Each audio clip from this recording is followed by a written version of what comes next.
السلام عليكم ورحمة الله وبركاته. برتو waxaan kala hadlay walaashay Muuna Maxamed Axmed. Muuna horta aad ku salaamaya. Su'aalo dhowr aan doonay barteen aan ka weydiiyo. Horta marka koobaad berigi Hargeysa aad timeed kelmadda tidhi dadka iska garab taagay baan ahaa. Aniga oo diidan in daacisaal xosidu doonaba u dhaqmay la hadli waayo wasaaraddu yeedho weydo adgan lagu yeedho. Inta wixii ka dambeeyay hadallada waan fiirsanay. Maalin waxa tidhi waa la ii diiday wadanka aan joogo masaajidadiisa inaan quraanka akhriyo. Waay sababtaas aan ku weydiinaya maxaa lagu diiday? مساجد كستا أو ضد مسلمين مير كرسين قيب دمر بوليها 10 على لغو كلمة كعلمتان 10 على لغو مساجد هرقيسة كوية لورا قيب دمر 10 كسعودا سبب تاديك لغو ديدين واسو عشان كوي دينايو ان طلبات رقع علاد إذن كده حيسانا وسؤالا كوي دينايو إله سبحانه وتعالى رقع دمر كمكالا قادين لكن المؤمنين تي مؤمنات لنا عي معويشين منافقين تي منافقات كنا لنا عي معويشين سببت هذا مرة بلشد مرة أنا عضوضة بلشرق أنا عضو فوق السنة سؤال كلهم كويدين أيو سببت أنت كلها واحد هاي إمكن تسأله برنامج كان على وضع الاختراق اللي رصايو نوشك دي حتى إسعافية دي سيني قار ركوب تنجين وإن أنت جارسة شوكتي إن أنت تشجيج شوكتي إن أنت تشجود شوكتي تهرجسة شوكتي تمقدشة شوكتي لك صوت قاعدة تونا واحد رقم كل حسابته أم حاجة يذهب لخليته وكوبناته كو waxaan kala iga ka muuqata 24 hours in aad ka hadlayso rag gabadha imika la yiraahdo Yaasmin maanta la hadlayso waxa tiri Yaasmin ay hamoodin hooyana kugu diideen xijaab laantaada iyo madaxaaga qaawan waxay kugu diideen rag kugu eryanayaan inaad ka aqoon badatay inaad ka cilmi badatay ma rabaan ragga Soomaaliyeed gabadha aqoon leh baad maya taanaan kugu diideen ragga Soomaaliyeed gabadha aqoon leh gabadh xijaaban oo aqoon leh oo diin leh oo akhlaaq leh oo cilmi maadi leh oo dhameystiran waa riyadooda kaliyaata laana waa walaashi ama waa hooyadii ama waa gabadhiisii ama waa sadohdii ama waa habaryartii ama waa eedadii meel ka gama maqnaa laakiin dadka rag iyo dumarka kala saaray inta badan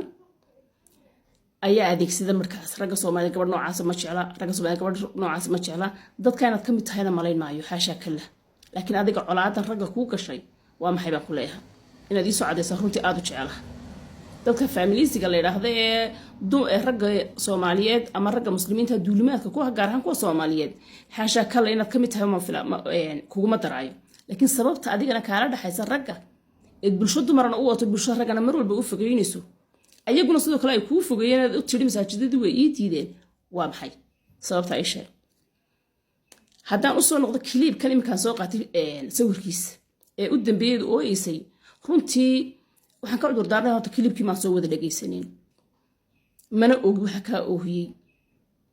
yani ma wada raadin fiidiyogan laakiin intan go'aan baan arkay ee aad leedahay adigoo ooyaya qofna quraankiina haw daba fadhiisanina qofna diintiina haw daba fadhiisanina dumarow quraankiina Allah kaliyaata isku xidhay Ilaahay subhanahu wa ta'ala kaliyaata isku xidhay jalla wa ala idna haw daba fadhiisanina waxaad ittakhadu ahbaarahum wa ruhbaanahum arbaaban min duuni Allah hadalka wax weyn bay iga soo baxay oo ah inaad leedahay diintiina culimaha u daba fadhiisanina in culimada iyo culimadoodii laga ka dhigtay reer bani Israa'iil ilaahiyo waa intii reer bani Israa'iil lagu halaagay marka annaga dumarka Soomaaliyeed hadaanu nahay sababta aad leedahay diintiina cidna haw daba fadhiisanina waa maxay diintiina cid baan daba fadhanta culimadan daba fadhina diin nagu filan anagu ma garanayno haday dumarka Soomaaliyeed qaajiraan de cilmi farabadan lehina wa fawqa kulli di cilmin alim markasta culimada naga fadli badan markasta culimada naga khayr badan markasta culimadeedan ku daba faylanahay waxayna dhahdaan joojiyo aan joojinayna waxayna dhahdaan qabtan aan qabanayna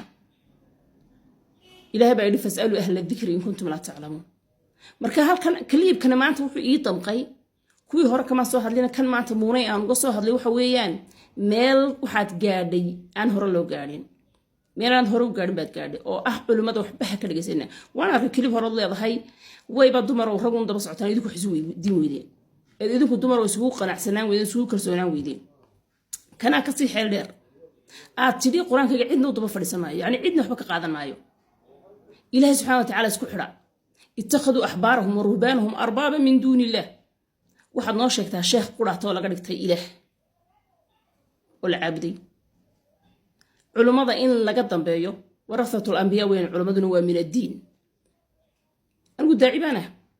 cilmi malihi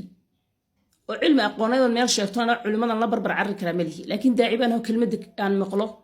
ومدوان قارسينية حديث كلمة مقلنا ناقل بانها يعني وانصور رأي وحي عن مدك مقله أدوكنا من صاصاتها هدي أقوان عاد علماء كجسر رئيس الله هاي وحن كلنا هاي ما شاء الله لكن واحد نوع عديسا كليات ما أنت سؤال عن كويديني أي تهاي علماء يضع نقول محن كرجنا إله بس وحنا الله هاي توتلس بعلماء وحبها كرجي سنينا علماء يضحي إنه سارين مدح مناي علماء يضحي إنه سارين مدح أي كان أنا كتب بيانا وحنا لنا إله سبحانه وتعالى هذه الحفتة ميركز تشوفته لكن أديك سؤال عن كويديني وحويان من كل العلينية علماء sababta ay colaadu idin ka dhaxayso sababta aad leedahay uga fogaada oo ilaahay isku xidha sababta aad leedahay waxa ii diiday masaajidadii inaan wax ku akhriyo sababta aad leedahay waxa hablaha Soomaaliyeed madax xaqaqawn loo riinaya ma aha diin waxa weeyaan lama rabo inay dumarku aqoon yeeshaan sababta bulsho dumarka aad u wato bulsho rageed wax la yiraahdo sameeyso u fogeynayso walaalay nagu soo jawaab Allah subhanahu wa ta'ala ku barakay